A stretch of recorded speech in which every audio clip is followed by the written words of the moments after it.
नमस्कार दोस्तों, अथर्व एजुकेटर के इस YouTube प्लेटफॉर्म पर एक बार पुनः आपका स्वागत है। मित्रों, आज हम जीके का बहुत ही इंपॉर्टेंट टॉपिक यूरोपीय कंपनियों का भारत में आगमन डिस्कस करने जा रहे हैं। इस टॉपिक से बनने वाले सभी महत्वपूर्ण प्रश्नों को हम देखेंगे और कोशिश करेंगे कि कोई भी पोर्शन या कोई भी क्वेश्चन इस सीरीज से, इस वीडियो से आपके एग्जाम में बाहर ना जाए। चलिए प्रारंभ करता हूं मैं आज का पहला सेशन। पर उससे पहले यदि आप चैनल पर नए आए हैं तो चैनल को प्लीज सब्सक्राइब कीजिए। सेशन यदि पसंद आए तो वीडियो को लाइक कीजिएगा, अपने ज्यादा से ज्यादा दोस्तों को इसे शेयर कीजिए ताकि उन्हें भी इसका फायदा मिल सके, और बेल आइकन का बटन दबाना ना भूलिए ताकि मेरे द्वारा डाली जाने वाली वीडियो का नोटिफिकेशन आपको समय रहते मिल सके।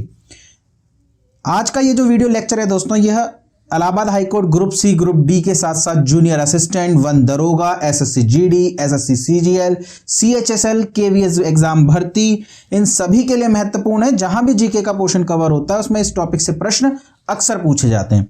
तो चलिए प्रारंभ करता हूं मैं आज का सेशन। और आज का पहला क्वेश्चन है, मध्यकाल में सर्वप्रथम भारत से व्यापार संबंध स्थापित करने वाले थे डच, अंग्रेज, फ्रांसीसी या पुर्तगाली। समय समय पर भारत के साथ यूरोपीय कंपनियों ने अपने व्यापार संबंध स्थापित करे, भारत पर अपना आधिपत्य स्थापित करने का प्रयास किया। आपसे पूछा जा रहा है कि सबसे पहले भारत में कौन सी यूरोपीय कंपनी आई थी। तो न केवल सबसे पहले, हम एक बार क्रम देख लेते हैं। तो भारत में सबसे पहले जिस कंपनी का आगमन हुआ वह थी पुर्तगाली कंपनी। पुर्तगालियों ने भारत में सबसे पहले अपने कदम रखे मध्यकाल में, यूरोपीय कंपनी जो व्यापार करने के आई थी उस रूप में। पुर्तगालियों के बाद जिस कंपनी का भारत में आगमन हुआ वह थी डच। डच के उपरांत अंग्रेज और फिर फ्रांसीसी। तो पुर्तगाली, डच, अंग्रेज और फ्रांसीसी ये महत्वपूर्ण कंपनियां थी। हालांकि डेनिश कंपनी, नीदरलैंड की कंपनी भी भारत में आई थी, पर उसका भारतीय इतिहास पर बहुत ज़्यादा प्रभाव नहीं है। जो महत्वपूर्ण क्रम आपको याद रखना है वो यह है कि पुर्तगाली, पुर्तगालियों के उपरांत डच, डच के उपरांत अंग्रेज और अंग्रेज के उपरांत फ्रांसीसी कंपनियां भारत में आई। कंपनी निर्माण का क्रम भी आपसे पूछा जा सकता है। ये तो भारत में आने का क्रम है, भारत में आने का क्रम। पर यदि आपसे कंपनी निर्माण का क्रम पूछ लिया जाए, कंपनी निर्माण का क्रम, कि इन व्यापारी कंपनियों में कौन सी कंपनी पहले निर्मित हुई है, तो कहीं कोई समस्या नहीं है। आपको पुर्तगाली याद रखना है सबसे पहले, पुर्तगाली याद रखना है। पुर्तगालियों के बाद ध्यान रखिएगा कि जो कंपनी पहले निर्मित हुई है वो अंग्रेजों की कंपनी थी, जिसे हम ब्रिटिश ईस्ट इंडिया कंपनी के नाम से जानते हैं। वह कंपनी सन 1600 में निर्मित हुई है, जबकि डचों की जो कंपनी है वो 1602 में निर्मित हुई है। हालांकि भारत में पहले डच आए हैं और फिर अंग्रेज आए हैं, पर कंपनी पहले अंग्रेजों की निर्मित हुई है, उसके उपरांत डचों की निर्मित हुई है, और सबसे अंत में जो कंपनी निर्मित हुई है वे फ्रांसीसी हैं। तो कहीं कोई समस्या नहीं है। आपको ध्यान रखना है कि आपसे प्रश्न में पूछा क्या जा रहा है। यदि आने का क्रम पूछे तो पुर्तगाली, डच, अंग्रेज, फ्रांसीसी। यदि कंपनी निर्माण का क्रम पूछे तो पुर्तगाली, अंग्रेज, डच और फ्रांसीसी। हमारे इस प्रश्न का उत्तर हो जाएगा डी, यानी पुर्तगाली। चलिए अगला प्रश्न देखते हैं, और अगला प्रश्न है, वास्को डी गामा भारत कब आया। देखिए, पुर्तगालियों ने भारत में आने का प्रयास किया और भारत में आने के लिए उन्होंने समुद्री मार्ग को खोजना प्रारंभ किया। कई अभियान भेजे समुद्री मार्ग को खोजने के लिए भारत के, लेकिन सफल नहीं हुए। सबसे पहले भारत के लिए व्यापार हेतु समुद्री मार्ग खोजने में जो व्यक्ति कामयाब हुआ वह हुआ वास्को डी गामा। एक गुजराती व्यापारी की मदद से यह भारत के कोचीन के कालीकट, केरल में एक स्थान है कोचीन, कोचीन के निकट कालीकट, और कालीकट के कडकडापू द्वीप पर गुजराती व्यापारी अब्दुल मनीफ की सहायता से 1498 ईस्वी में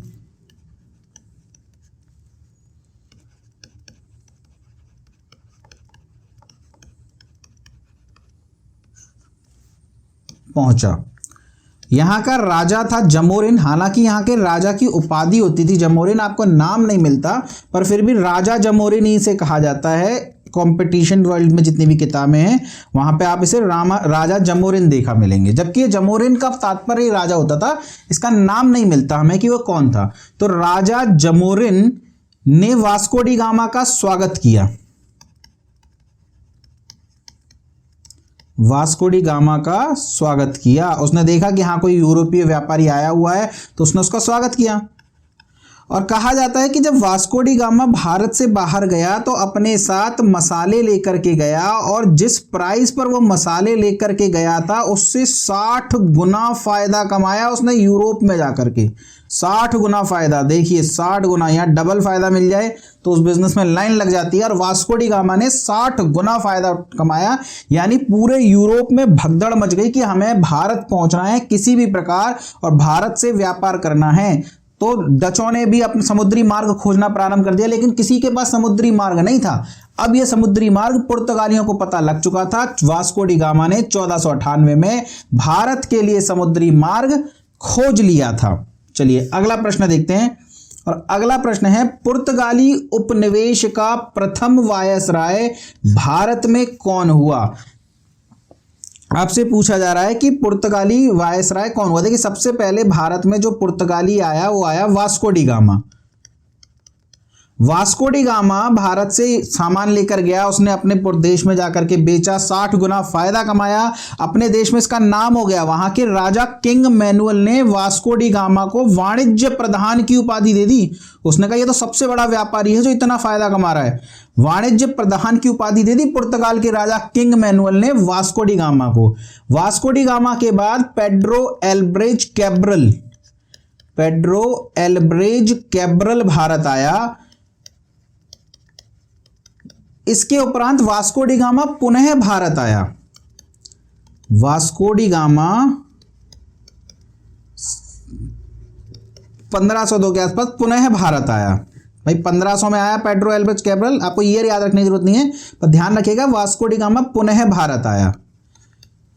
तो एक प्रकार से पुर्तगालियों का भारत में बिजनेस धीरे धीरे सेट होने लग गया। पुर्तगाली कंपनी ने सोचा कि अब क्यों ना हम यहाँ पर एक कंपनी स्टैब्लिश करें, फैक्ट्री स्टैब्लिश करें। इस फैक्ट्री जहाँ पे ये फैक्ट्री जो शब्द है ये फैक्टर शब्द से बना हुआ है। फैक्टर जिसका तात्पर्य होता है निवास स्थान। तो यहाँ पर कोई ऐसा नहीं कि आज की तरह के कोई कारखाने हुआ करते थे। फैक्ट्री मतलब जहाँ पर कंपनी के लोग रहते थे, अपना स्टोर रूम बनाते थे, जो वो सामान खरीदते थे वो वहाँ रखते थे, जो बेचते थे तो वहाँ से वो पूरा अपना नियोजन करते थे, तो उस स्थान को फैक्ट्री कहते थे। तो जब उन्होंने फैक्ट्री का निर्माण कर लिया तो उन्हें वायसराय की आवश्यकता हुई। तो ध्यान रखिएगा पुर्तगाली उपनिवेश का प्रथम वायसराय जो पुर्तगाली व्यापार को संभाल सके वह बना अल्मीडा। अल्मीडा को भारत का पहला पुर्तगाली वायसराय बनाया गया। चलिए अगला प्रश्न देखते हैं। भारत में पुर्तगाली शक्ति का वास्तविक संस्थापक किसे कहा जाता है। देखिए अल्मीडा भारत का प्रथम पुर्तगाली वायसराय था। अल्मीडा भारत का प्रथम पुर्तगाली वायसराय। अल्मीडा भारत का प्रथम पुर्तगाली वायसराय था। 1503 से लगभग 1509 तक वायसराय रहा। आपको ईयर ज्यादा याद रखने की आवश्यकता नहीं, हालांकि आपको आप लिखना चाहते हैं तो आप लिख सकते हैं। तो अल्मीडा भारत का प्रथम पुर्तगाली वायसराय रहा। अल्मीडा के उपरांत जो दूसरा वायसराय बना वह बना अल्बुकर्क। ये तो पहला था, दूसरा बना अल्बुकर्क। और इस अल्बुकर्क ने 1510 में यूसुफ आदिल शाह से गोवा को छीन लिया। यूसुफ आदिल शाह, आदिल शाही शासक यूसुफ आदिल शाह के अधिकार क्षेत्र में गोवा था और उससे इसने इस गोवा को छीन लिया। अब गोवा पर पूरी तरह पुर्तगालियों का कब्जा हो गया। यानी पुर्तगाली जो व्यापार करने भारत में भी कुछ ही समय पहले आए हैं, लगभग 12 वर्ष पहले, उनके पास भारत का एक महत्वपूर्ण हिस्सा गोवा बन गया। और यह गोवा अब भारत के हाथों से नहीं जाने वाला, पुर्तगालियों के हाथों से नहीं जाने वाला 1961 तक। यानी एक उन्हें महत्वपूर्ण क्षेत्र मिल गया, उनकी सत्ता की एक प्रकार से स्थापना हो रही है।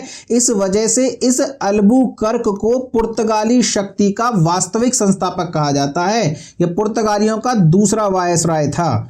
तो आपसे पूछा जा रहा है पुर्तगाली शक्ति का वास्तविक संस्थापक किसे कहा जाता है, तो हमारे प्रश्न का उत्तर हो जाएगा अल्बुकर्क को। चलिए अगला प्रश्न देखते हैं। पुर्तगालियों ने भारत में किस स्थान पर प्रथम दुर्ग का निर्माण किया? पहली फैक्ट्री, प्रथम दुर्ग, पहली फैक्ट्री, या यहां लिखा जा सकता है व्यापारिक केंद्र, कैसे भी लिख करके आ सकता है आपके पास में, व्यापारिक केंद्र। यानी प्रथम दुर्ग, प्रथम फैक्ट्री, व्यापारिक केंद्र पुर्तगालियों के द्वारा भारत में कहाँ निर्मित किया गया? ध्यान रखिएगा, वास्को डी गामा ने एक छोटी सी फैक्ट्री लगाई थी कालीकट में, पर यहाँ के राजा जमोरिन द्वारा इसे बंद करा दिया गया। तो ऑप्शन में ये सब ना हो और कालीकट दे रखा हो, आप एक बार कालीकट को सही मान सकते हैं, पर ये एक अनधिकृत फैक्ट्री थी जिसे जल्दी ही वहाँ के राजा ने बंद करा दिया। बाद में अधिकृत रूप से जो पहली फैक्ट्री लगाई गई वह लगाई गई 1603 में कोचीन में, 1603 में लगाई गई। अच्छा, ये जो फैक्ट्री लगाई गई, ध्यान रखिएगा, ये अल्बुकर्क के द्वारा लगाई गई है, अल्बुकर्क के द्वारा। अब ये बड़ा कंफ्यूजन की बात है, अल्बुकर्क के द्वारा क्यों? क्योंकि 1503 में, 1603 में ये, सॉरी 1503 कर लीजिए से, 1503 में ये फैक्ट्री लगाई जा रही है अल्बुकर्क के द्वारा। और अल्बुकर्क जो वायसराय बनेगा वो बनेगा 1509 में। अभी तो वायसराय अल्मीडा है, अभी तो वायसराय कौन है? अल्मीडा है, पुर्तगाली शक्ति का प्रथम वायसराय। लेकिन 1503 में फैक्ट्री लगाई जा रही है, पहली फैक्ट्री है। आपसे पूछे कौन लगा रहा है, तो अल्बुकर्क लगा रहा है। ये कैसे संभव है? संभव क्यों नहीं है? अल्बुकर्क इस समय भारत में ही है, लेकिन ध्यान रखिएगा वायसराय नहीं है, वायसराय नहीं है, इस समय वायसराय नहीं है। जब ये फैक्ट्री लगाई जा रही है उस समय अल्बुकर्क वायसराय नहीं है, पर फैक्ट्री अल्बुकर्क के नेतृत्व में लगाई गई है। वायसराय तो ये बनेगा 1509 में। अभी इस समय तो वायसराय बनाया जाएगा फैक्ट्री के बाद अल्मीडा को, लेकिन अल्बुकर्क पहले से ही भारत में मौजूद है और उसके द्वारा ही कोचीन में पहली फैक्ट्री लगाई गई है। जबकि दूसरी फैक्ट्री जो है वह 1505 में, 1505 में दूसरी फैक्ट्री लगाएंगे पुर्तगाली, और वह कहाँ लगाएंगे? तो वह लगाएंगे कन्नूर में। ये दोनों फैक्ट्री आप याद रखिएगा।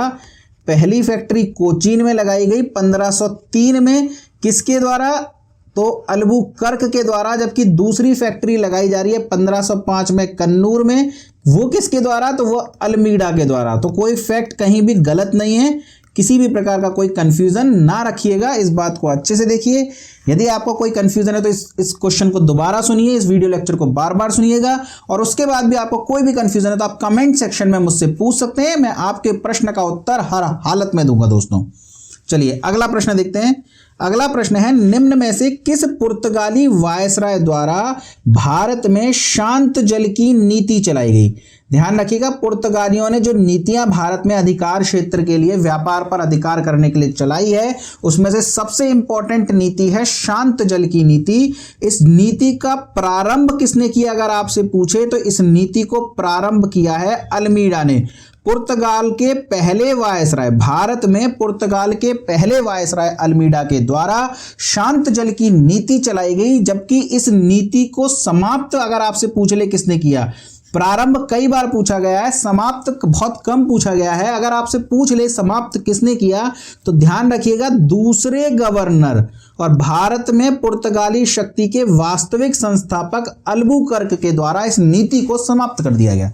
यानी बहुत लंबे समय तक ये नीति नहीं चली। अल्मीडा ने इस नीति को प्रारंभ किया, अल्बुकर्क ने इस नीति को समाप्त कर दिया, पर इंपॉर्टेंट नीति थी। कई बार आपसे प्रश्न पूछा जाता है, इसे शांत जल की नीति कहते हैं, इसे नीले पानी की नीति कहते हैं, नीले पानी की नीति भी कहते हैं, और इंग्लिश में आपसे पूछा जाए तो इसे ब्लू वाटर पॉलिसी भी कहते हैं। हिंदी में लिख करके आ जाता है ब्लू वाटर पॉलिसी, तो आपको याद रखना है ब्लू वाटर पॉलिसी हो, नीले पानी की नीति हो, शांत जल की नीति हो, हर नीति को अल्मीडा के द्वारा चलाया गया है। अगर आपसे पूछे कि ये नीति थी क्या, तो इस नीति के तहत पुर्तगाली शक्ति का समुद्री व्यापार पर एकाधिकार स्थापित करना।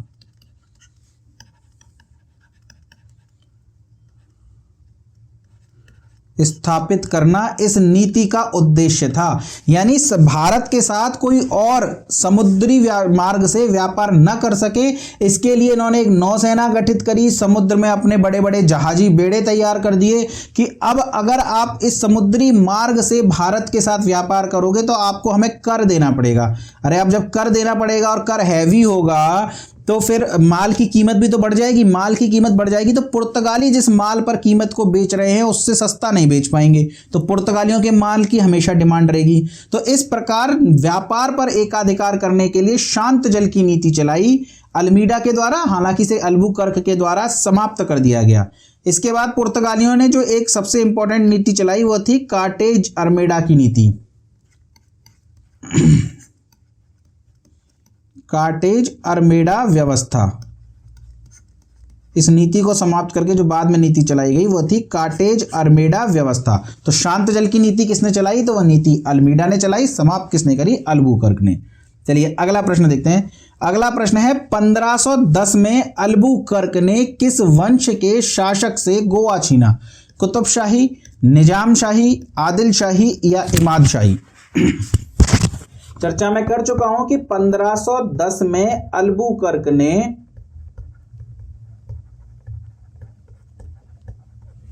आदिल शाही वंश के शासक यूसुफ आदिल शाह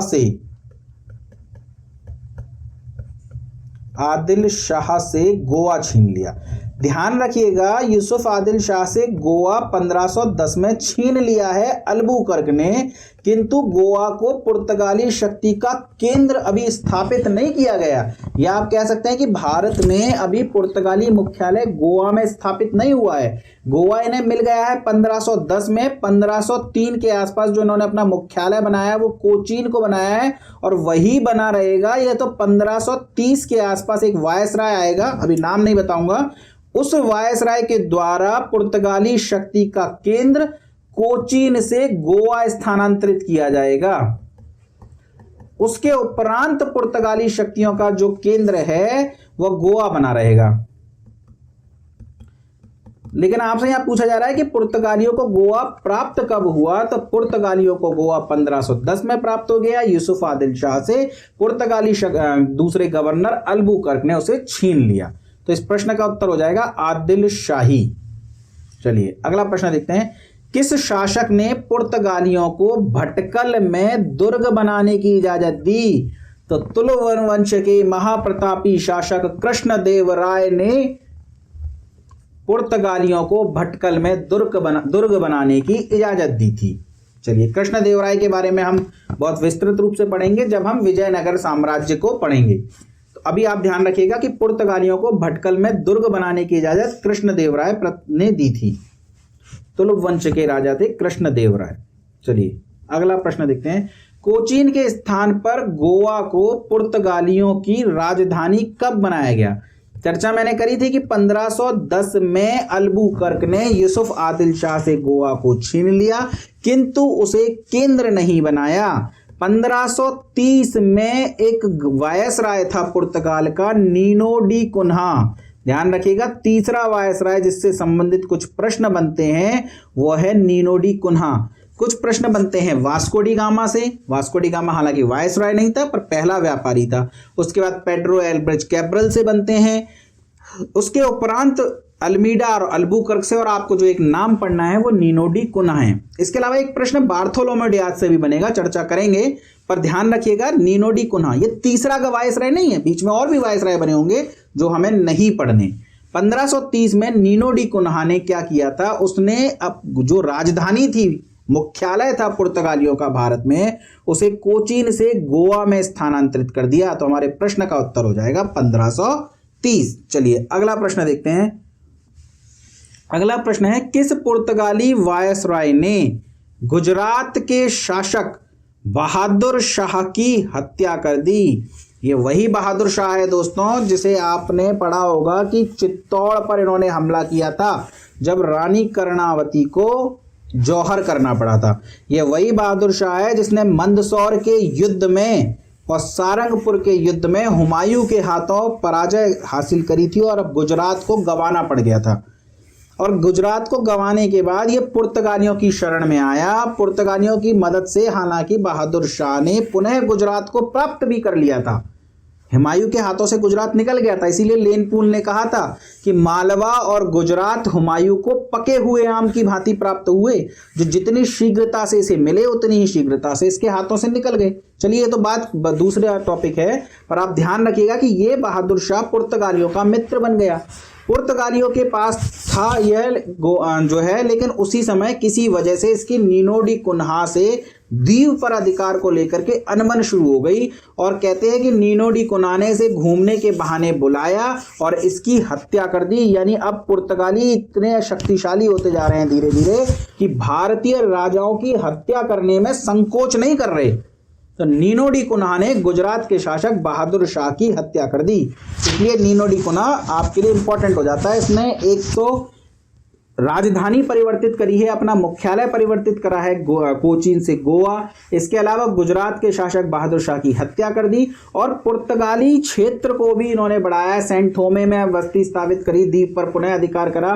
ये सब अलग चर्चाएं हैं, आपके लिए उतना इंपॉर्टेंट नहीं है। आपको दो बातें याद रखनी है, एक तो ये कि पुर्तगाल गुजरात के शासक बहादुर शाह की हत्या कर दी और मुख्यालय जो है वह कोचीन से गोवा में स्थानांतरित किया है नीनो डी कुन्हा ने। चलिए अगला प्रश्न देखते हैं। अगला प्रश्न है, किस मुगल बादशाह ने पुर्तगालियों को हुगली से निष्कासित कर दिया? अब देखिए, पुर्तगाली धीरे धीरे अपने आप को बहुत शक्तिशाली समझते जा रहे हैं। उन्हें लग रहा है कि अब तो हमारी मनमर्जी चलेगी। वो राजाओं की हत्या कर रहे हैं, बहादुर शाह की हत्या कर रहे हैं, ये सीधे सीधे समुद्र में मुगल सत्ता को भी चुनौती दे रहे हैं। जबकि मुगल सत्ता में इस समय जो मुगल बादशाह बैठा है वह बहुत शक्तिशाली है। उसके बाद जो अगला बादशाह आएगा औरंगजेब, वो भी अत्यंत शक्तिशाली रहेगा, वो अंग्रेजों तक को पराजित करेगा।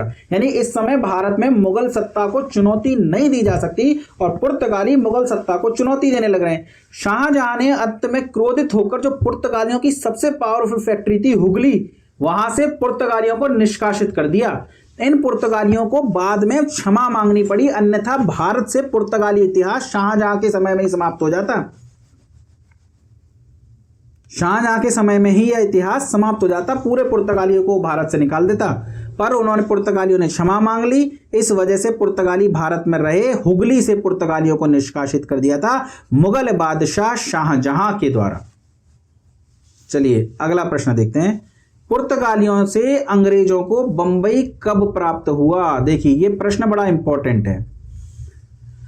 लगभग 1661 की बात है। पुर्तगालियों के अधिकार क्षेत्र में था बंबई, लेकिन पुर्तगाल यूरोप में पुर्तगाली राजकुमारी, पूरा लिख लीजिए, पुर्तगाली राजकुमारी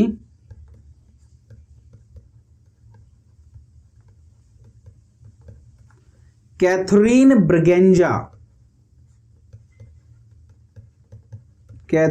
ब्रिगेंजा का विवाह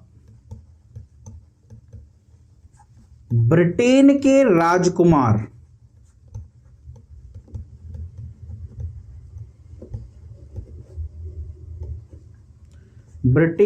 राजकुमार चार्ल्स द्वितीय से हुआ।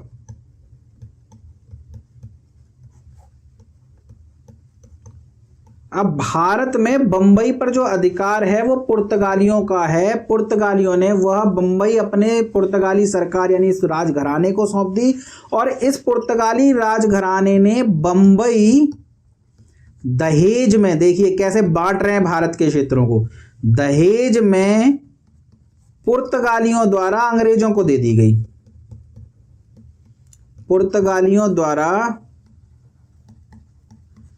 अंग्रेजों को दे दी गई।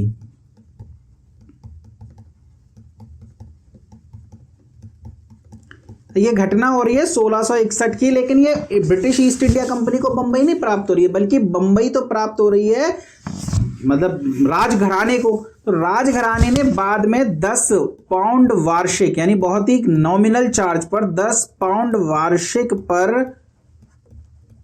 Bombay British East India company को दे दिया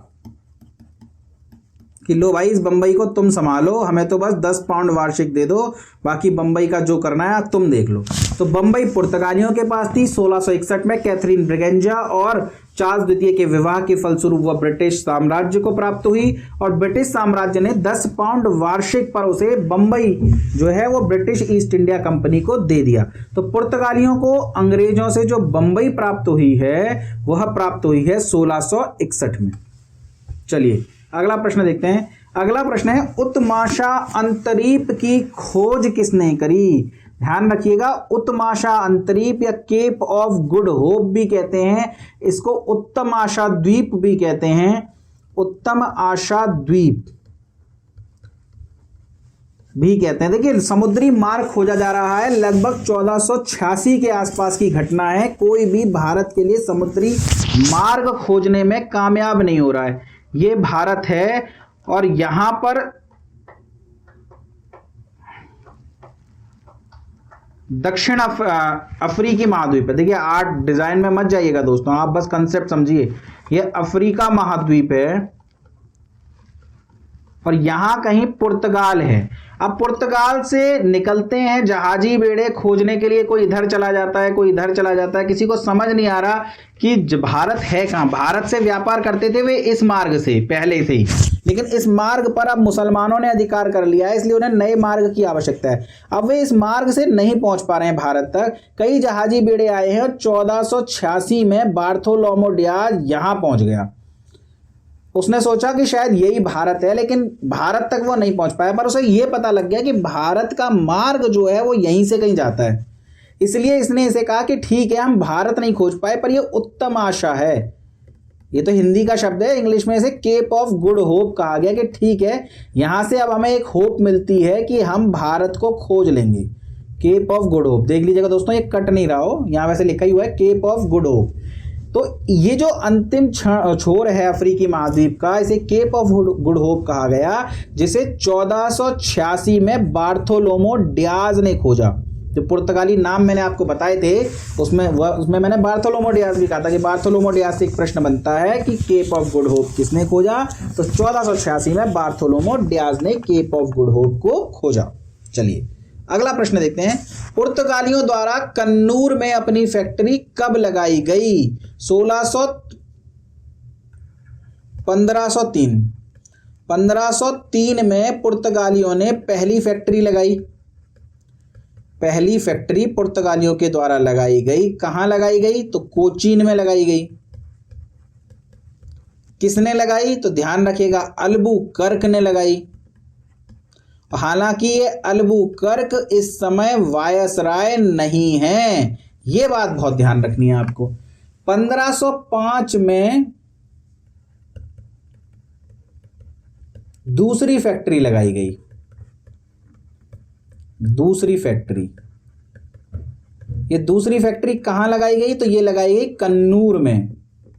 किसने लगाई? तो ये लगाई है अल्मीडा ने। और ध्यान रखिएगा अल्मीडा इस समय भारत का वायसराय, भारत नहीं पुर्तगाली वायसराय है भारत में, क्योंकि बहुत छोटा हिस्सा है पर भारत का पुर्तगाल के पास में।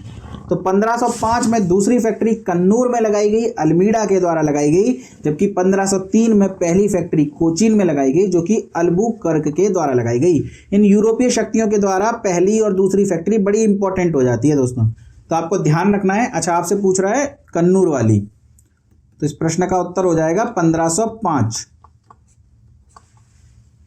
चलिए अगला प्रश्न देखते हैं। भारत आने वाली दूसरी यूरोपीय शक्ति कौन थी? पुर्तगालियों के उपरांत हमने क्रम पढ़ा था कि पुर्तगालियों के उपरांत भारत आने वाली जो दूसरी शक्ति है वो थी डच। सबसे पहले पुर्तगाली भारत में आए, पुर्तगालियों के बाद डच आए, डचों के उपरांत अंग्रेज आए और फिर फ्रांसीसी आए। ये क्रम आपको याद रखना है दोस्तों, पुर्तगाली, डच, अंग्रेज और फ्रांसीसी। चलिए अगला प्रश्न देखते हैं। अगला प्रश्न है, डचों ने भारत में अपनी पहली व्यापारिक कोठी कहां स्थापित करी?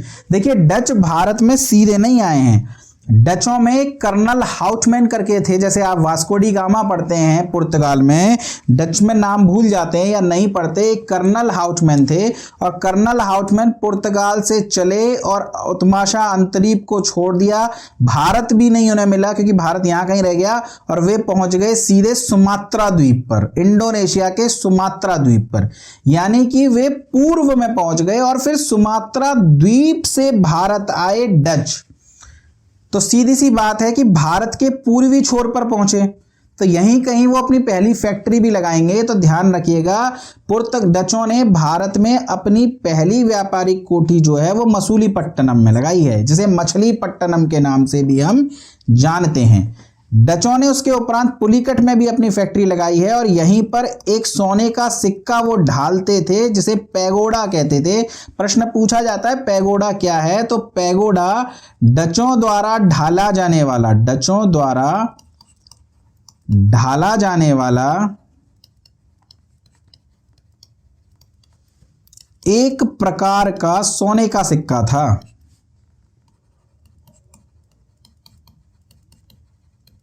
आपसे पूछा जा सकता है कि इसको कहां ढाला जाता था, तो ध्यान रखिएगा पुलिकट की फैक्ट्री में इसका निर्माण किया जाता था, पुलिकट की फैक्ट्री में।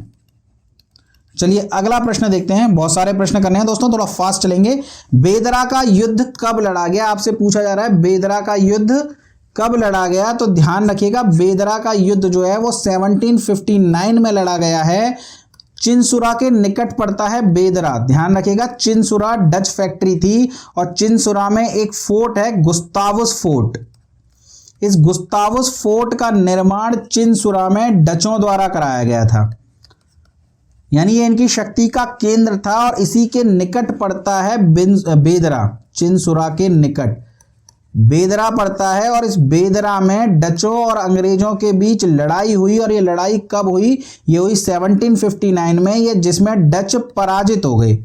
और एक तरीके से देखा जाए तो भारत में डच शक्ति का जो अंत है वो इस बेदरा के युद्ध में ही हो गया। हालांकि इसके बाद भी डच कुछ समय भारत में बने रहे पर अब वो केवल व्यापारी के रूप में ही थे। 1759 में उनकी सभी सैन्य शक्ति का नाश कर दिया गया अंग्रेजों के द्वारा और यह बेदरा का युद्ध हो रहा है 1759 में। चलिए अगला प्रश्न है, हुगली को बंगाल की खाड़ी में किसने समुद्री लूटपाट का अड्डा बनाया था। तो पुर्तगाली बस्ती थी हुगली और वे समुद्र में एक प्रकार से लूटपाट कर रहे थे। इसी वजह से तो शाहजहां ने हुगली से निष्कासित कर दिया था इन पुर्तगालियों को। तो हुगली को बंगाल की खाड़ी में लूट का अड्डा किसने बना लिया, पुर्तगालियों ने। डकैत से बन करके बैठ गए, मुगल सत्ता को चुनौती देने लग गए और शाहजहां ने बाद में इन्हें इनकी हकीकत से इन्हें रूबरू करा दिया। चलिए अगला प्रश्न देखते हैं, भारत के साथ व्यापार के लिए सर्वप्रथम संयुक्त पूंजी कंपनी किन लोगों ने प्रारंभ करी। जॉइंट वेंचर या जॉइंट स्टॉक की कंपनी, आज भी होता है ना, एक कंपनी होती है उसमें अलग अलग शेयर होल्डर्स होते हैं, कोई किसी की पर्टिकुलर किसी पर्सन की कंपनी नहीं होती, वो public company share holding company होती है। तो भारत की जो पहली ऐसी संयुक्त पूंजी उपक्रम था या संयुक्त पूंजी कंपनी थी वह डचों के द्वारा स्थापित की गई थी दोस्तों। चलिए अगला प्रश्न देखते हैं। अगला प्रश्न है, लंदन में ब्रिटिश ईस्ट इंडिया कंपनी के गठन के समय भारत का वायसराय, भारत का बादशाह कौन था। देखिए 1599 में मर्चेंट एडवेंचर्स नाम का एक दुस्साहसी व्यापारी ग्रुप था, उसके द्वारा इस पहली बार लंदन में ब्रिटिश ईस्ट इंडिया कंपनी का गठन किया गया और इस समय जो भारत में बादशाह है वो है मुगल बादशाह अकबर। मुगल बादशाह अकबर। भारत में किसकी बादशाहत है, भारत में अकबर की बादशाहत चल रही है जिस समय लंदन में ब्रिटिश ईस्ट इंडिया कंपनी का गठन किया जा रहा है। और लंदन में जो महारानी है वे हैं एलिजाबेथ प्रथम। ध्यान रखिएगा अभी अभी कुछ ही समय पूर्व एलिजाबेथ द्वितीय की मृत्यु हुई है, जो लंदन की सबसे लंबे समय तक महारानी रही हैं। जबकि ब्रिटिश ईस्ट इंडिया कंपनी का जब गठन हुआ था उस समय जो महारानी थी वे थी एलिजाबेथ द्वितीय, जबकि भारत में जो मुगल बादशाह थे वह थे अकबर।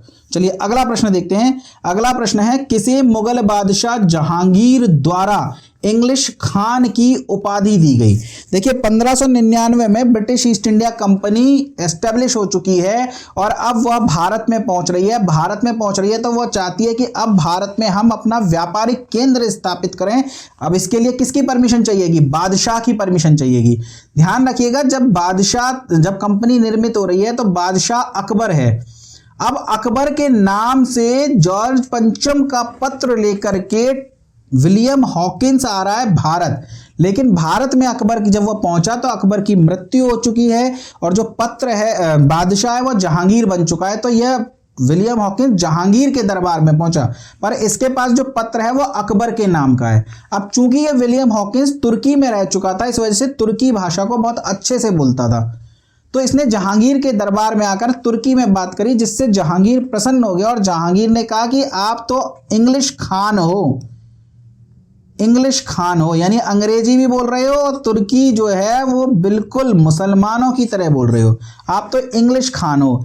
इन्हें व्यापारिक कोठी स्थापित करने की परमिशन तो नहीं दी गई, पर 400 का मनसब दिया गया। हालांकि मनसब इसके लिए कोई मायने ही नहीं रखता था, पर इसे उपहार के तौर में 400 का मनसब दिया गया। और आपसे पूछा जाता है तो आपको याद रखना है, इंग्लिश खान की उपाधि दी, 400 का मनसब दिया, लेकिन व्यापारिक कोठी स्थापित करने की इजाजत नहीं दी क्योंकि यह पुर्तगालियों के प्रभाव में था। इन्होंने सोचा कि अच्छा पुर्तगालियों के प्रभाव में हो, इस वजह से हमें कोठी स्थापित करने की कोशिश नहीं दे रहे हो। तो इन्होंने पुर्तगालियों को ही पराजित करा था स्वाली के युद्ध में, ताकि जहांगीर को समझ में आ जाए कि हाँ पुर्तगालियों को चुनौती देने वाला कोई भारत में आ गया है। स्वाली का युद्ध था, मिडिल्टन करके एक बंदा था, उसने स्वाली के युद्ध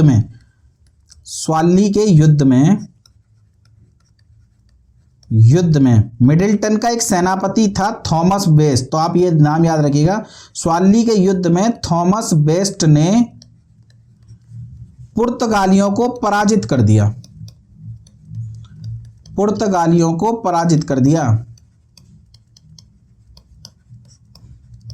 तब जहांगीर को भी लगा कि हाँ ठीक है, पुर्तगालियों को भी पराजित किया जा सकता है। उसे लगता था पुर्तगाली बड़े ही शक्तिशाली हैं, पुर्तगालियों को भी पराजित किया जा सकता है। तो उन्होंने कहा कि चलो ठीक है, कंपटीशन खोल देते हैं। और जहांगीर के समय में ही 1613 में सूरत में अंग्रेजों के द्वारा पहली व्यापारिक कोठी स्थापित की गई। व्यापारिक कोठी कह लीजिए, कारखाना कह लीजिए, फैक्ट्री कह लीजिए, एक ही बात है। चलिए अगला प्रश्न देखते हैं। और अगला प्रश्न है, निम्नलिखित में से किस अंग्रेज अधिकारी ने पुर्तगालियों को स्वाली के युद्ध में हराया था? ओहो, चर्चा कर दी हमने। इस प्रश्न का उत्तर हो जाएगा थॉमस बेस्ट। विलियम हॉकिंस सबसे पहले पहुंचा जहांगीर के दरबार में, इसे इंग्लिश खान की उपाधि दी, 400 का मनसब दिया। हॉकिंस को परमिशन नहीं मिली, बाद में जो है सूरत में फैक्ट्री खोली और 1615 में थॉमस रो ये भी जहांगीर के दरबार में आए। थॉमस बेस्ट ने स्वाली के युद्ध में पुर्तगालियों को पराजित किया। और इस जोशिया चाइल्ड के बारे में अभी हम थोड़ी देर में पढ़ेंगे। चलिए अगला प्रश्न देखते हैं। बंगाल की निम्नलिखित फैक्ट्रियों में से एक जो पुर्तगालियों द्वारा स्थापित की गई थी, चर्चा कर ली हमने, हुगली को लूट मार का अड्डा बनाया, इसी वजह से हुगली से शाहजहां ने निष्कासित भी किया पुर्तगालियों को। अगला प्रश्न है, ब्रिटिश ईस्ट इंडिया कंपनी द्वारा दक्षिण भारत में लगाई गई पहली फैक्ट्री कौन सी थी? पहली फैक्ट्री आपसे पूछ रहा है कि ब्रिटिश ईस्ट इंडिया द्वारा लगाई गई कौन सी थी। तो ध्यान रखिएगा, दक्षिण भारत में भारत में तो सूरत है फर्स्ट, लेकिन दक्षिण भारत की जो दूसरी है वो मसूलीपट्टनम या मछलीपट्टनम है, लेकिन ये दक्षिण भारत की पहली हो जाएगी। तो मसूलीपट्टनम इस प्रश्न का उत्तर हो जाएगा। अगला प्रश्न है, भारत में यूरोपीय शक्तियों के प्रवेश के संदर्भ में निम्न में से कौन सा कथन सही है? सत्य कथन आपसे पूछ रहा है। पुर्तगालियों ने 1499 में गोवा पर कब्जा किया था। देखिए यह असत्य हो गया। इस प्रश्न को थोड़ा सही कर लीजिए, कौन सा कथन असत्य है? तो ये पहला ही हमारा असत्य हो गया, क्योंकि पुर्तगालियों ने गोवा पर 1510 में कब्जा किया था, जब अल्बुकर्क ने यूसुफ आदिल शाह से गोवा छीना था। जबकि अंग्रेजों ने दक्षिण भारत में अपना पहला कारखाना मछलीपट्टनम में लगाया। अभी हमने इस बारे में चर्चा भी करी। पूर्वी भारत में अंग्रेजों ने जो कंपनी पर कब्जा की, जिस स्थान पर सबसे पहले अपनी फैक्ट्री लगाई वो उड़ीसा थी, और उड़ीसा में 1633 में फैक्ट्री लगाई। यानी पूर्वी भारत में पहली फैक्ट्री आपसे पूछ ले तो 1633 उड़ीसा में, दक्षिण भारत में पूछ ले तो मछलीपट्टनम, पूरे भारत में पूछ ले तो सूरत, और मद्रास पर कब्जा 1746 में करा। हमारे प्रश्न का उत्तर हो जाएगा पुर्तगालियों ने 1499 में गोवा पर कब्जा किया। यह असत्य कथन है, गोवा पर कब्जा किया गया था 1510 में। चलिए अगला प्रश्न देखते हैं। निम्नलिखित में से कौन कलकत्ता का संस्थापक था? देखिए कलकत्ता का संस्थापक माना जाता है जॉब चॉर्नोक को। ईस्ट इंडिया कंपनी के किस अंग्रेज गवर्नर को औरंगजेब द्वारा भारत से निष्कासित किया? देखिए जब भी शक्ति आ जाती है तो लोग फुदकने लग जाते हैं। यही हाल पुर्तगालियों के साथ हुआ और यही हो रहा है अंग्रेजों के साथ में। अंग्रेजों को व्यापार कुछ कर मुक्त व्यापार की परमिशन मिल गई है कलकत्ता के आसपास, और ये जो है अब फिर मुगल सत्ता को चुनौती देने लग गए। और मुगल सत्ता में इस समय औरंगजेब बैठा है, जिसके आगे राजपूत और मराठों तक को बहुत दिक्कतों का सामना करना पड़ रहा है। वहां ये अंग्रेज जो अभी अभी कुछ समय पहले भारत में आए हैं, ये चुनौती दे रहे हैं औरंगजेब को। क्या कर रहे हैं कि जो जहाज हज की यात्रा पर जा रहा है समुद्री मार्ग से, उस जहाज से ये कर वसूल कर रहे हैं, जबकि वो जहाज मुगल सत्ता के अधिकार क्षेत्र में है। और एक जहाज से इन्होंने कर वसूला, और उस जहाज में कहते हैं कि शाहजहां की विधवा भी थी। और औरंगजेब को यह बात खबर लग गई कि इन्होंने उससे भी कर वसूल लिया है, और औरंगजेब का पारा बढ़ गया। और औरंगजेब ने इन अंग्रेजों को बोला तुम अब भारत से निकल जाओ, पराजित करा इन्हें और भारत से निकलने के लिए मजबूर कर दिया। वो तो फिर वही माफी इन्होंने मांग ली, जिस वजह से ये बच गए, वरना औरंगजेब के समय में ब्रिटिश सत्ता भारत से समाप्त हो जाती। तो जिस व्यक्ति को उसने पराजित करा और जिसने माफी मांगी वो था सर जॉन चाइल्ड। इसे जॉन चाइल्ड नहीं, वैसे जोशिया चाइल्ड है इसका पूरा नाम, तो ध्यान रखिएगा जोशिया चाइल्ड, इसको सही कर लीजिए। जोशिया चाइल्ड को पराजित करा और जोशिया चाइल्ड अंग्रेजों ने भारत से निष्कासित कर दिया, और जोशिया चाइल्ड को बोला तुम तो छोड़ ही दो भारत। तो ईस्ट इंडिया कंपनी के किस अंग्रेज गवर्नर को औरंगजेब द्वारा भारत से निष्कासित कर दिया गया? तो प्रश्न का उत्तर हो जाएगा जोशिया चाइल्ड। पूरी अंग्रेज कंपनी भी चली जाती भारत से, पर माफी मांग ली गई तो बच गई। निम्नलिखित यूरोपियों में से कौन सा एक स्वतंत्रता पूर्व भारत में व्यापारी के रूप में सबसे अंत में आया? क्रम पढ़ चुके हैं, पहले पुर्तगाली आए, फिर डच आए, फिर अंग्रेज आए, फिर फ्रांसीसी आए। तो सबसे अंत में कौन आया? फ्रांसीसी। ध्यान रखिएगा, सबसे पहले आए हैं पुर्तगाली, सबसे पहले आए हैं पुर्तगाली, और सबसे अंत में जो भारत छोड़ेंगे वे भी पुर्तगाली ही होंगे। सबसे अंत में गए, अंत में आए नहीं। अब होता क्या है कि सबसे अंत में गए पूछ लेता है और आपको आए रटा होता है और आप खट से फ्रांसीसी कर देते हो, जबकि सबसे अंत में गए पुर्तगाली है। 1961 में गोवा छोड़ेंगे, और सबसे अंत में यूरोपीय जो भारत में आए वो थे फ्रांसीसी। ये अलग अलग प्रश्न है, थोड़ा ध्यान से प्रश्न को कीजिएगा। दुर्घटना नजर हटी दुर्घटना घटी वाला हाल हो जाता है। 2 मिनट में थोड़ी सी एक क्षण में प्रश्न गलत हो जाता है, और यदि ऑनलाइन है तो ठीक है, पर ऑफलाइन हुआ तो फिर कुछ कर नहीं पाते हैं। तो प्रश्न को पहले अच्छे से पढ़िए, सोचिए, समझिए, फिर उत्तर दीजिए। और उससे पहले दोस्तों चैनल को सब्सक्राइब कीजिए और वीडियो को लाइक कीजिए अगर आपको पसंद आ रही है तो, और से थोड़ा शेयर कीजिए। चलिए करिए फटाफट, जब तक मैं अगला प्रश्न देखता हूं। अगला प्रश्न है, निम्नलिखित में से किसे भारत में फ्रांसीसी कंपनी का संस्थापक माना जाता है? बहुत बाद में आई है भारत में फ्रांसीसी कंपनी, लगभग 1664 के आसपास, और वो भी किसके प्रयासों से? तो वो कॉलवर्ट के प्रयासों से। फ्रांस में राजा है लुई 14, और उस लुई 14 का वित्त मंत्री है कोलवर्ट। लुई 14 का वित्त मंत्री है कोलवर्ट, और इस कोलवर्ट के प्रयासों से फ्रांसीसी कंपनी, हालांकि लुई 14 है, ये ध्यान रखिएगा, लुई 14 का वित्त मंत्री है कोलवर्ट, और इस कोलवर्ट के प्रयासों से फ्रांसीसी कंपनी का निर्माण हुआ।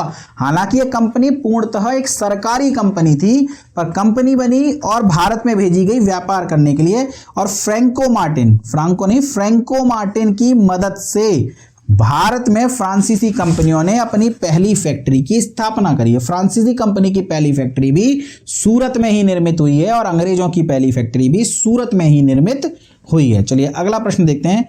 अगला प्रश्न है, निम्नलिखित में से कौन सा प्रथम यूरोपियन व्यक्ति था, ये टाइपिंग मिस्टेक है, यूरोपियन व्यक्ति था जिसने भू क्षेत्र अर्जित करने के उद्देश्य से भारतीय राजाओं के झगड़े में भाग लेने की नीति आरंभ करी। देखिए आप अक्सर पढ़ते हैं सुरक्षा प्रकोष्ठ का घेरा वॉरेन हेस्टिंग के द्वारा लगाया गया, यानी राजाओं को सुरक्षा देने का वादा करके उन्हें उनके क्षेत्र में अपनी सेना रखना। इस नीति को बाद में जो है सहायक संधि के तौर पर बहुत ज्यादा बढ़ा दिया वेलेज़ली ने, लेकिन जो सबसे पहले जिस यूरोपीय ने इस नीति को समझा और उसने कहा कि भारतीय राजाओं को आपस में लड़ाओ और उनका साथ दो और अपने आप को शक्तिशाली बनाओ, यह कोई अंग्रेज नहीं बल्कि पुर्तगाली गवर्नर डुप्ले था। प्रथम कर्नाटक युद्ध की जब हम चर्चा करेंगे तो इस नीति को, डुप्ले की इस नीति पर थोड़ी सी चर्चा हम करेंगे, हालांकि विस्तृत रूप से नहीं करेंगे। अगले वीडियो सेशन में मैं और क्वेश्चंस लाऊंगा तब वहां पूरे डिटेल से हम इसे चर्चा करेंगे, पर थोड़ी सी चर्चा मैं भी आपको करूंगा कि भारतीय राजाओं के झगड़े में भाग लेने की जो नीति थी वो डुप्ले ने प्रारंभ करी थी। चलिए अगला प्रश्न है, भारत में फ्रांसीसियों ने सबसे पहला कारखाना किस स्थान पर लगाया? तो ध्यान रखिएगा सूरत में ही लगाया था। भारतीयों के द्वारा अपनी पहली फैक्ट्री सूरत में स्थापित की गई थी। फ्रांसीसियों के द्वारा भारत में पहली फैक्ट्री सूरत में स्थापित की गई थी। फ्रांसीसियों के द्वारा भारत में पहली फैक्ट्री सूरत में स्थापित की गई थी। अंग्रेजों के द्वारा पहली फैक्ट्री भी सूरत में स्थापित की गई थी, जबकि पुर्तगालियों के द्वारा जो पहली फैक्ट्री है वो कोचीन में स्थापित की गई थी, दूसरी फैक्ट्री कन्नूर में स्थापित की गई थी। डचों के द्वारा पहली फैक्ट्री मछलीपट्टनम में स्थापित की गई थी, और इसके अलावा एक और पढ़ते हैं आप डेनिश, और डेनिश लोगों ने जो पहली फैक्ट्री है वो ट्रेंको बार में स्थापित करी थी, ट्रेंको बार में। तो ये पहली फैक्ट्रियों से प्रश्न अक्सर पूछे जाते हैं दोस्तों, आप याद रखिएगा, थोड़ा सा इन्हें एक जगह पर नोट जरूर कर लीजिएगा। चलिए अगला प्रश्न देखते हैं, भारत में ईस्ट इंडिया कंपनी की सफलता का राज क्या है? देखिए पुर्तगाली आए, डच आए, फ्रांसीसी आए, डेनिश आए, लेकिन कोई भी भारत में उतना सफल नहीं हुआ जितना कि अंग्रेज हुए। तो ईस्ट इंडिया कंपनी की सफलता का राज भारत में क्या है? तो ध्यान रखिएगा, एक तो भारत में राष्ट्रीय भावना की कमी, बिल्कुल सही। भारतीय क्षेत्रों में बटे हुए थे, हम राजस्थान के हैं, हम राजपूताना के हैं, हम मराठे हैं, लेकिन कोई भी राष्ट्रीय भावना नहीं थी भारतीयों में कि हम भारत के हैं। जैसे चाणक्य ने अखंड भारत की बात करी थी, उनके बाद फिर से भारत टूट गया, तो कोई राष्ट्रीय भावना भारतीयों में नहीं बची थी जो एक राष्ट्र के तौर पर उत्पन्न हो, और जब विदेशी आक्रमण करें तो ये सारे राष्ट्र आपस में जुड़ जाएं, बल्कि ये तो अपना अपना प्रॉफिट देखते थे। जबकि कंपनी की सेना प्रशिक्षण प्राप्त थी, आधुनिक हथियारों से लैस थी, जबकि भारत में अभी भी तलवार बर्छी चलती थी। भारतीय सैनिकों में राष्ट्रीय भावना का अभाव था, ये तो हम पढ़ ही चुके। फलस्वरूप कोई भी उन्हें अच्छा वेतन दे वे अपनी सेना में चले जाते थे। यानी राजा तो छोड़ो, जब राजा ही राष्ट्रभक्त नहीं है तो प्रजा या सैनिक कैसे होंगे? वो तो एक तरीके के वो हो जाते थे, लड़ाके थे, जो उन्हें वेतन दे उनकी तरफ। अंग्रेजों ने दिया तो अंग्रेजों की सेना में चले गए। इन्हीं सब कारणों से, इन्हीं सब बातों का फायदा उठाया था इस ईस्ट इंडिया कंपनी ने, और भारत पर अगले 200 वर्षों तक राज्य किया। तो हमारे प्रश्न का उत्तर हो जाएगा डी, यानी उपर्युक्त तीनों। चलिए अगला प्रश्न देखते हैं, फ्रांसीसी दक्कन में अपनी शक्ति स्थापित करने में असफल रहे। देखिए फ्रांसीसियों ने बहुत तेजी से दक्षिण भारत में अपनी सत्ता को स्थापित कर लिया था, पर समय के साथ फ्रांसीसी दक्षिण भारत में अपनी शक्ति खो बैठे। 3 कर्नाटक युद्ध हुए, और तीनों कर्नाटक युद्ध के बाद जो परिणाम फाइनली निकल कर आया वो ये कि भारत में British East India company rule करेगी, फ्रांसीसी कंपनी की सैन्य शक्तियां समाप्त होती हैं, व्यापार करेंगी, और वो भी पांडिचेरी जैसे एक छोटे से हिस्से में, और भारत ब्रिटिश सर्वे सर्वा बन गया भारत का।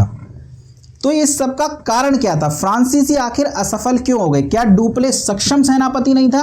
डुप्ले तो बहुत सक्षम सेनापति था दोस्तों, इसे तो वापस बुला लिया गया दूसरे कर्नाटक युद्ध में। फ्रांसीसियों की गलती थी, सरकारी कंपनी थी, और सरकारी काम का तो ढर्रा यही है, जो ऊपर उठ रहा है उसे नीचे गिराओ। तो डुप्ले को वापस बुला लिया फ्रांसीसी कंपनी ने। अगर डुप्ले उस समय से दूसरे कर्नाटक युद्ध में मौजूद रहता और आगे भी गवर्नर बना रहता तीसरे कर्नाटक युद्ध तक, तो इतिहास भारत का कुछ और हो सकता था। हो सकता था कि फ्रांसीसी भारत पर रूल करते, हालांकि भारत पर रूल तो तय था।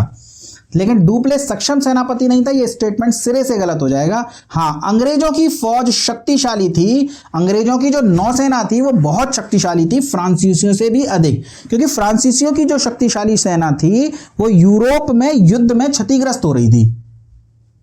फ्रांसीसियों की सेना कमजोर हो रही थी जबकि अंग्रेजों की सेना शक्तिशाली होती जा रही थी, और यही कारण था फ्रांसीसियों के पराजित होने का।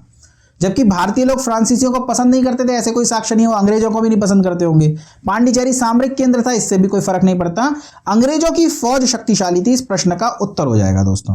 चलिए अगला प्रश्न है, निम्न यूरोपीय शक्तियों ने भारतीय व्यापार में समय समय पर प्रवेश किया। हम चर्चा कर चुके हैं। सबसे पहले पुर्तगाली आए, उसके उपरांत आपके डच आए, फिर अंग्रेज आए और फिर फ्रांसीसी आए। प्रश्न का उत्तर हो जाएगा 4, 2, 1, 3। चलिए अगला प्रश्न देखते हैं, बंगाल में निम्न में से कौन सा कारखाना डचों ने स्थापित किया था? तो डचों के द्वारा बंगाल के चिनसुरा में अपना कारखाना स्थापित किया गया था, और यहां पर इन्होंने एक फोर्ट भी बनवाया था जिसे गुस्तावस फोर्ट के नाम से जानते हैं। प्रश्न आता है, गुस्तावस फोर्ट का निर्माण किसने करवाया? तो गुस्तावस फोर्ट का निर्माण डचों ने करवाया, बंगाल के पास चिनसुरा नामक स्थान पर करवाया। इसी चिनसुरा के निकट 1759 में बेदरा का युद्ध भी लड़ा गया। चलिए अगला देखते हैं, निम्नलिखित में से कौन सा प्रथम कर्नाटक युद्ध का तात्कालिक कारण था? दोस्तों कर्नाटक युद्ध से कई प्रश्न बनते हैं। मैं अगले वीडियो में कर्नाटक युद्ध पर थोड़े से प्रश्न बनाऊंगा और वहां डिटेल से चर्चा करेंगे। अभी तो आप याद रखिएगा कि जब भी भारत में फ्रांसीसी और अंग्रेज लड़ते थे तो उनके लड़ने का कारण भारतीय विवाद नहीं होता था, या भारत में कोई विवाद हो रहा है ये नहीं होता था, बल्कि इंग्लैंड और फ्रांस के बीच यूरोप में लड़ाई छिड़ जाती थी, जिस वजह से ये शक्तियां भारत में भी लड़ बैठती थी। तो इसी प्रकार कुछ ऐसा हुआ कि ऑस्ट्रिया के राजा की हत्या के बाद ऑस्ट्रिया पर राजगद्दी में किसे मिले, इसके लिए इंग्लैंड और फ्रांस आपस में यूरोप में लड़ गए, और यूरोप में उनकी वो लड़ाई भारत में भी असर दिखाने लगी। हालांकि पूरी लड़ाई पर हम विस्तृत रूप से चर्चा करेंगे बाद में। अभी आप याद रखिएगा, प्रथम कर्नाटक युद्ध का तात्कालिक कारण था ऑस्ट्रिया की राजगद्दी की जंग, या ऑस्ट्रिया पर उत्तराधिकार की लड़ाई। कैसे भी आ सकता है प्रश्न, तो याद रखिएगा। चलिए अगला प्रश्न है, निम्नलिखित में से वह कौन सा युद्ध था जिसने भारत में ब्रिटिश प्रभुत्व का प्रारंभ किया? प्लासी का युद्ध सन 1757 में लड़ा गया। प्लासी का युद्ध सिराजुद्दौला और अंग्रेज क्लाइव के मध्य लड़ा गया प्लासी का युद्ध, जिसमें सिराजुद्दौला की हार हुई, और यहीं से भारत में ब्रिटिश प्रभुत्व प्रारंभ हुआ। तो जब भी प्रारंभ पूछे तो प्लासी का युद्ध, लेकिन एक प्रश्न आता है, अगला ही होगा शायद, हाँ नहीं, चलिए आगे है, तो ध्यान रखिएगा जब भी प्रारंभ आता है तो हमेशा प्लासी का युद्ध होता है। और प्लासी का युद्ध जो जिस बंदे ने जीता था, जो ब्रिटिश साम्राज्य का उस समय में भारत में नेतृत्व कर रहा था, गवर्नर या गवर्नर जनरल तो थे होते नहीं थे, तो वो बंदा था रॉबर्ट क्लाइव। तो रॉबर्ट क्लाइव को भारत में ब्रिटिश साम्राज्य का संस्थापक कहा जाता है, और इसे स्वर्ग से उत्पन्न सेनापति, एक इतिहासकार रहे हैं पिट, उन्होंने स्वर्ग से उत्पन्न सेनापति कहा है, स्वर्ग से उत्पन्न सेनापति कहा है, स्वर्ग से उत्पन्न सेनापति कहा है रॉबर्ट क्लाइव को। इन्हें भारत में ब्रिटिश साम्राज्य का संस्थापक कहा जाता है, और इन्हीं रॉबर्ट क्लाइव को बाद में मुगल बादशाह ने उमरा की उपाधि भी दी थी। तो ध्यान रखिएगा, रॉबर्ट क्लाइव इस प्रश्न का उत्तर हो जाएगा। अगला प्रश्न है, सबसे अधिक निर्णायक युद्ध जिसने अंग्रेजों को भारत में प्रभुत्व को संस्थापित किया। देखिए शुरुआत तो हो गई है सन 1757 में प्लासी के युद्ध से, पर 1864 में बक्सर का युद्ध लड़ा जाएगा, बक्सर का युद्ध। और इस बक्सर के युद्ध में एक तरफ मुगल बादशाह शाह आलम द्वितीय होंगे, अवध का नवाब शुजाउद्दौला होगा, और बंगाल का फरारी नवाब, जी हां फरारी नवाब, ध्यान रखिएगा उस समय नवाब नहीं था ये, अक्सर लोग इसे नवाब समझ लेते हैं, और किताबों में भी बंगाल का नवाब मीर कासिम लिखा होता है, पर आप इसे बंगाल का पूर्व नवाब कह सकते हैं, मीर कासिम। और इधर युद्ध हो रहा है क्लाइव में, और क्लाइव का सेनापति है हेक्टर मुनरो, हेक्टर मुनरो। और इस युद्ध में अंग्रेजों के द्वारा इस त्रिगुट को पराजित कर दिया गया, जिस वजह से निर्णायक सत्ता स्थापित हुई भारत में अंग्रेजों की। तो जब भी आपसे निर्णायक पूछेगा तो उत्तर हो जाएगा बक्सर का युद्ध, जब भी प्रारंभ पूछेगा तो उत्तर हो जाएगा प्लासी का युद्ध। चलिए अगला प्रश्न देखते हैं। अगला प्रश्न है, बंगाल के युद्ध के समय, बक्सर के युद्ध के समय बंगाल का नवाब कौन था? तो मैंने अभी अभी आपको बताया कि बक्सर के युद्ध के समय बंगाल का नवाब मीर कासिम नहीं था। देखिए घटना क्या है कि सिराजुद्दौला था बंगाल का नवाब। प्लासी के युद्ध के बाद सिराजुद्दौला को हटा करके मीर जाफर को बंगाल का नवाब बना दिया गया। अब इस मीर जाफर से अंग्रेज अत्यधिक धन की मांग कर रहे हैं, ये दे भी रहा है पर धीरे धीरे ये खुद गरीब होता जा रहा है, ये क्या धन दे। तो अंग्रेजों ने मीर जाफर के स्थान पर इसके दामाद मीर कासिम को बंगाल का नवाब बना दिया। इस मीर कासिम से धन तो प्राप्त हुआ पर यह मीर कासिम मीर जाफर की तरह कठपुतली नहीं था, ये एक योग्य नवाब सिद्ध हुआ और इसने कुछ ऐसे कदम उठाए जिससे अंग्रेज क्रोधित हो गए और अंग्रेजों ने इस मीर कासिम को हटा दिया बादशाह से और पुनः मीर जाफर को बना दिया। और इसी वजह से ये मीर कासिम चला गया अवध में, वहां शुजाउद्दौला से संधि करी, वहां पे पहले से ही शाह आलम द्वितीय मौजूद थे और इन सब ने त्रिगुट बना करके बक्सर का युद्ध लड़ा। लेकिन बक्सर के युद्ध के समय बंगाल का नवाब मीर जाफर है, तो ध्यान रखिएगा प्लासी के युद्ध के समय सिराजुद्दौला, जबकि बक्सर के युद्ध के समय मीर जाफर। पर अक्सर लोग मीर कासिम सही उत्तर कर देते हैं जो गलत हो जाता है, तो इसे आप इंपॉर्टेंट कर लीजिए और इस प्रश्न का उत्तर को याद भी रखिएगा। चलिए अगला प्रश्न देखते हैं।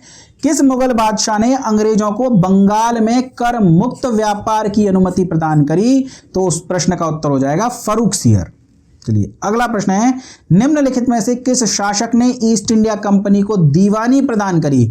तो बक्सर के युद्ध के बाद इलाहाबाद की पहली संधि होगी दोस्तों, और यह इलाहाबाद की पहली संधि अगस्त 1765 में होगी। ध्यान रखिएगा बक्सर के युद्ध के समय क्लाइव भारत में नहीं है, पर बक्सर का युद्ध समाप्त हो गया है सन 1764 में। अब संधि करनी है, संधि करने के लिए क्लाइव को वापस बुलाया गया, बक्सर की संधि कर रहा है। बक्सर की पहली संधि 12 अगस्त 1765 को होगी, जो कि किला अंग्रेजों और मुगल बादशाह शाह आलम प्रथम के बीच होगी और इसी संधि के तहत शाह आलम द्वितीय के मध्य होगी और इसी संधि के तहत शाह आलम द्वितीय अंग्रेजों को बंगाल, बिहार और उड़ीसा की दीवानी प्रदान करेंगे। तो इस प्रश्न का उत्तर हो जाएगा शाह आलम द्वितीय इलाहाबाद की प्रथम संधि के तहत, जो कि 12 अगस्त सन 1765 को हुई थी। इलाहाबाद की प्रथम संधि के तहत। तो आपसे पूछा जाए इलाहाबाद की प्रथम संधि किस किस के मध्य हुई? तो शाह आलम द्वितीय और अंग्रेजों के मध्य। चलिए अगला प्रश्न है, इलाहाबाद की दूसरी संधि अंग्रेजों तथा ब्लैंक के मध्य संपन्न हुई? तो ध्यान रखिएगा मीर कासिम तो भाग गया, अब उसका तो चैप्टर खत्म, रह गए पीछे शाह आलम द्वितीय और शुजाउद्दौला। तो शाह आलम द्वितीय के साथ हो गई इलाहाबाद की पहली संधि, तो दूसरी संधि के लिए किसके साथ कौन रह गया? अवध का नवाब शुजाउद्दौला। तो इलाहाबाद की दूसरी संधि हो रही है अवध के नवाब शुजाउद्दौला के साथ में। अगला प्रश्न है, इलाहाबाद की संधि के बाद रॉबर्ट क्लाइव ने मुर्शिदाबाद का उप दीवान किसे बनाया? देखिए इलाहाबाद की जो संधि हुई है उसके बाद भारत में द्वैध शासन स्थापित हो गया है। द्वैध शासन से तात्पर्य है कि दो प्रकार के कार्य होते हैं एक नवाब के साथ में, एक होता है दीवानी कार्य और एक होता है निजामशाही। निजामशाही जिसमें शांति व्यवस्था बनाई रखी जाती है यानी कर्तव्य होता है, और दूसरा होता है दीवानी जिसमें पैसा मिलता है, रेवेन्यू जनरेट होता है। तो अंग्रेजों ने कर्तव्य तो छोड़ दिए दीवान नवाब के पास में और रेवेन्यू रख लिया अपने पास में, यानी रेवेन्यू डिपार्टमेंट अंग्रेजों ने अपने कब्जे में ले लिया। लेकिन अंग्रेजों के पास न तो वो इंफ्रास्ट्रक्चर है और ना ही भारत की अभी इतनी समझ है कि उस रेवेन्यू को कलेक्ट कर सकें, इसलिए भारत में अंग्रेजों ने रेवेन्यू कलेक्ट करने के लिए कुछ उप दीवान नियुक्त करे, जिसमें से बिहार का जो उप दीवान था वह शिताब राय को नियुक्त करा गया, शिताब राय।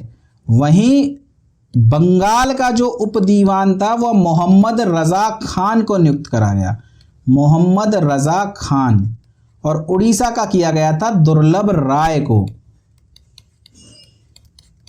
हालांकि उड़ीसा का उतना ज्यादा पूछा नहीं जाता, आपसे बिहार और बंगाल का बदल बदल के कई बार पूछा गया है, तो ध्यान रखिएगा बिहार का शिताब राय, बंगाल का मोहम्मद रजा खान। यहां आपसे पूछ रहा है मुर्शिदाबाद यानी बंगाल, तो उत्तर हो जाएगा मोहम्मद रजा खान। चलिए अगला प्रश्न है, भारत में लड़े गए युद्धों में से निम्नलिखित में से सही कलानुक्रम कौन सा है?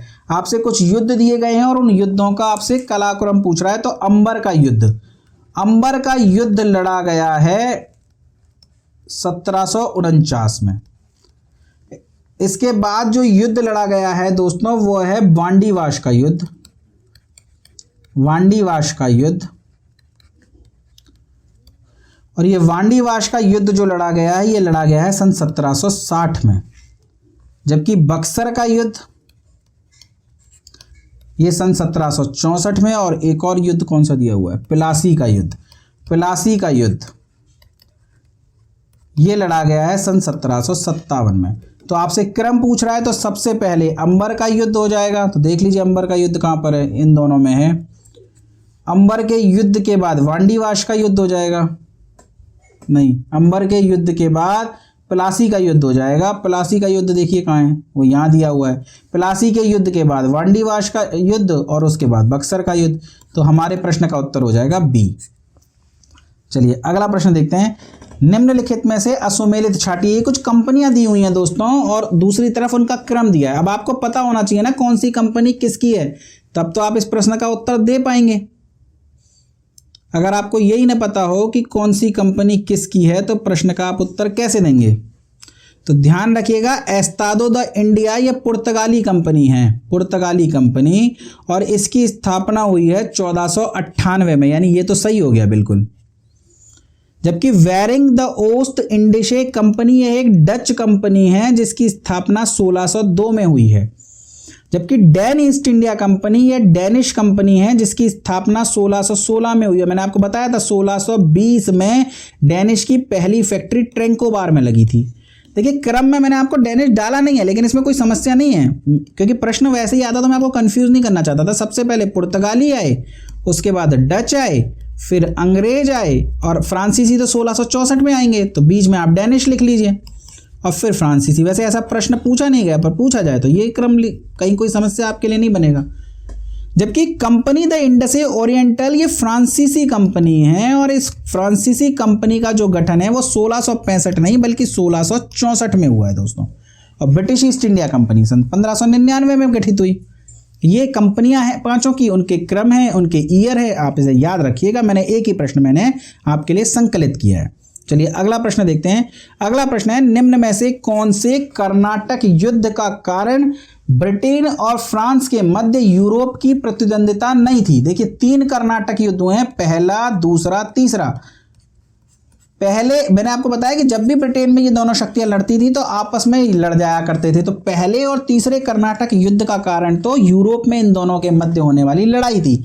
लेकिन जो दूसरा कर्नाटक युद्ध है यह युद्ध भारतीय परिस्थितियों के मध्य कुछ ऐसा हुआ, हैदराबाद और कर्नाटक के बीच में लड़ाइयां हो रही थी, उत्तराधिकार चल रहा था, इसमें एक का साथ दिया फ्रांसीसियों ने और एक का साथ दिया अंग्रेजों ने, और आपस में दोनों शक्तियां लड़ गईं।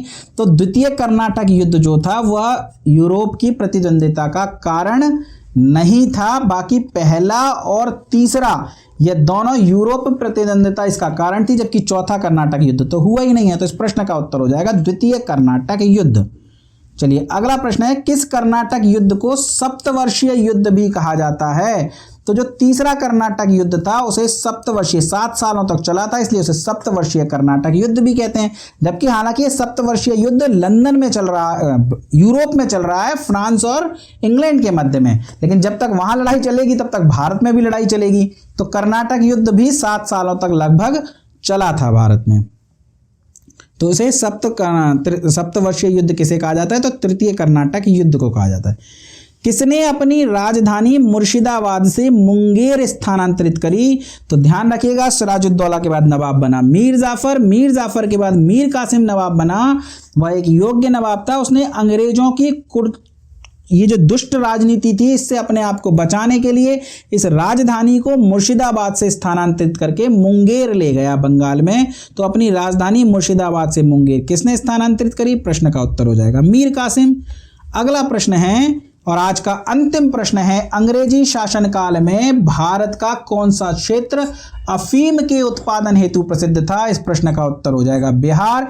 बिहार से अंग्रेजों को उत्तम क्वालिटी का शोरा या अफीम प्राप्त होती थी। तो दोस्तों ये इस चैप्टर के महत्वपूर्ण 51 प्रश्न थे। सभी आयामों पर मैंने चर्चा करी है, केवल कर्नाटक युद्धों पर अभी मैंने विस्तृत रूप से आपसे चर्चा नहीं करी क्योंकि थोड़ा बड़ा था। अगर मैं उस पर चर्चा करता तो ये वीडियो बहुत लंबी हो जाती। हालांकि अगला जो टॉपिक मैं लाऊंगा उसमें मैं कर्नाटक युद्धों पर आपसे चर्चा कर दूंगा और कर्नाटक युद्ध से जो 2-3 प्रश्न बनते हैं, क्योंकि स्टोरी थोड़ी लंबी है, उन 2-3 प्रश्नों पर भी मैं आपसे विस्तार से चर्चा करूंगा। चलिए फिर पढ़ते रहिए, मस्त रहिए, चैनल को शेयर सब्सक्राइब करते रहिए। धन्यवाद दोस्तों।